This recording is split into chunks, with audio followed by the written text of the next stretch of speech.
دیکھیں ذیشان کوئی بھی کارپیٹ یا کوئی بھی چیز جو کہ وہاں پر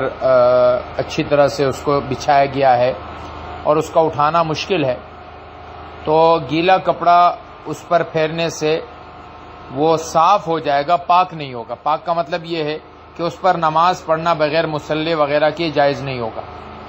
اب اگر آپ اسے پاک اگر وہ سوکھ گیا اور آپ نے وضو کیا، گیلا پیر لے کر اس پہ گزرے بھی تو اس سے کوئی فرق نہیں پڑے گا، الا یہ کہ وہ جگہ اچھی طرح سے گیلی ہو جائے اور آپ پھر اس گیلی جگہ پر پیر رکھیں گے تو پھر وہ ناپاک شمار ہوگا۔ اب اس کو پاک کرنے کا طریقہ یہ ہے کہ اس پر آپ ایک بالٹی پانی یوں بہا دیں، بالٹی پانی لا کے اس کو بہا دیں یوں، تاکہ وہ جہاں وہ گندگی پڑی ہے وہ وہاں تک وہ پانی کافی دور تک چلا جائے۔ پھر اس کو اچھی طرح سے سکھا دیں، پھر دوبارہ اس کے اوپر پانی بہا دیں اور دوبارہ اس کو اچھی طرح سے سکھا دیں، تیسری مرتبہ بالٹی کا پانی بہا دیں، پھر وہ پاک ہو جائے گا، ورنہ ایسے پڑے پاک کرنے کی کوئی صورت